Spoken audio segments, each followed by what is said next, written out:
yes, we're playing a team a league below, right, but in my opinion, Scottish Premiership, I would love it to be a 16-18 team league. I think, bar the actual divisions, I don't think there's a major drop-off, if any, in terms of the ability levels. If you were to put these teams, your Mortons, your Invernesses, your United, your Dundee United, all these bigger teams into the Premiership, I don't think it wouldn't be at that point you're going into games as the favourite. You should be beating Ayr United, because really the only difference is 3-4 places in the table potentially.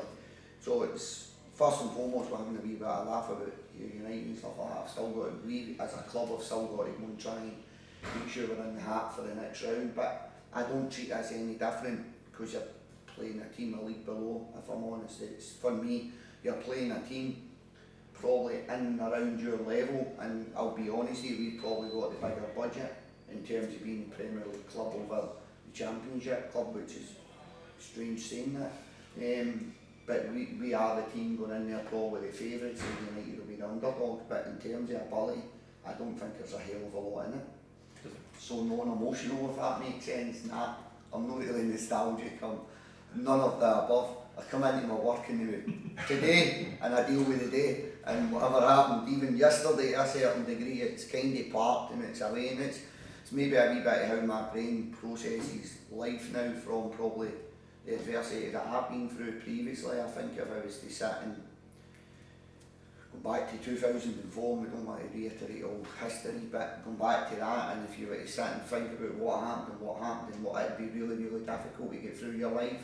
So I think the way I've kind of self-programmed myself now, yesterday's gone, it's been and gone, and I deal with what's in front of me today. No different. I don't think there was anything different.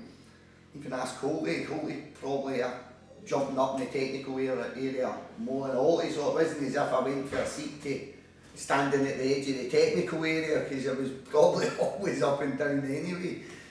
When I was an assistant, my emotions don't feel any different. I felt the pressures Hoppy felt, I feel the pressures Holty felt, but it was a collective for me, it wasn't any different. So going into the Ayr United game, I genuinely, hand in heart, it was absolutely no difference to how I felt being the assistant manager in League One, because I felt all those pressures, I enjoyed all those challenges, so it wasn't really any difference, nothing at all. Good pals with a few of my good friends. They played the junior scene in West Lothian, was it Whitburn? Big Bulls, was it Whitburn when he was younger?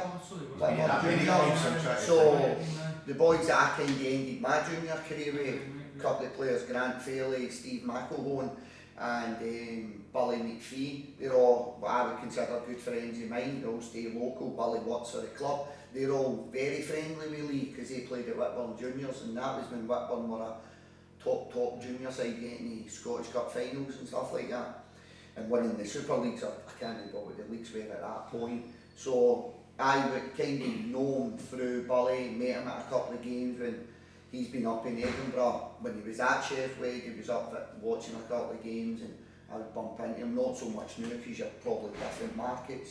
He's looking at the Championship and I'm looking at the Premier League. But when he was up in Edinburgh, when he was working for Sheffield, I bumped into him a few times, and obviously we've got common friends. So I've got a lot of time for Lee. I think he's done a really, really good job at Ayr United.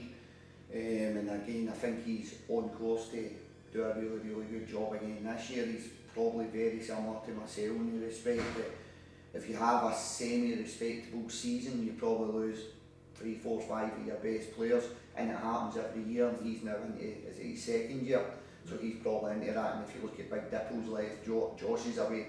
I'm sure there's others, but that was just two that I know. We Dara, there's 3, so he's probably lost 4 or 5 players that you consider first team players, and he's got to go and do it all over again. But for managers at this level, our level, that's kind of part of the course.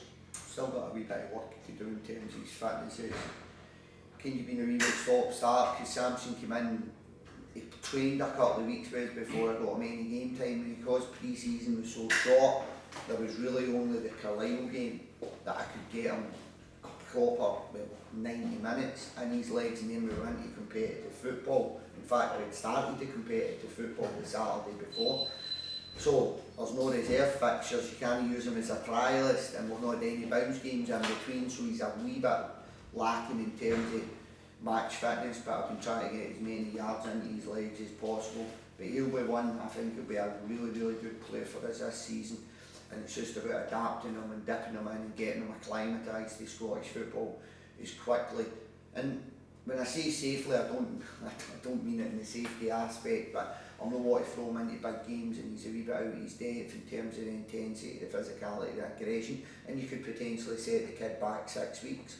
So I'll be very, very careful on how I use Samson, but it's all about getting some game time in his legs. I think the Reserve League starts back up the end of August, which is probably going to be the grounding that he needs initially to get him his 90 minutes, and then we'll dip him in and out the first week. But I've got high hopes for him. He's a young player, fantastic CV, and he's shown up very well in training. We Pats and Brucey, they've trained this week, obviously. I think Saturday was a wee bit early for them. This Saturday could potentially just be a little bit early in terms of starting the game, but both are going to play a part in the match day squad. It's both more the rib injuries and Bruce's head injury. It was more the rib, the bruising around the rib area. So both have been training well all week, so they'll come back into the match day squad. Trying to think if I've got anything else. Sean Kelly's still a couple of weeks away. Samson then becomes available for the match day squad. Big Curtis made himself available late on Friday for the trip to Ibrox, which was brilliant, to be honest. I thought he'd have been out, I genuinely thought he'd have been out 3 to 6 weeks, so he came back a wee bit early and he feels good. So now we're in a fairly good place in terms of boys' availability. It's no official offers. Would you accept this for third parties? No, it's no, the sums involved. There is interest, but the sums involved are no floating my boat. Let's put it that way. The club we do need money as a football club. There's no being shy in that. We need investment, whether that comes through player sales or investment out with coming into the club. But then I've got to offset that with what a player of Joe's potential could probably bring to our squad. Like, use the Ayr United game just as a very quick example. Joe plays a part in that and manages to get a goal, get an assist, cause trouble in terms of getting us up the park. That's potentially into the next round, which could be, depending on the draw, a £250,000 game. So you've got to offset it with a league position, potentially top 6, and even to a certain degree, cup football.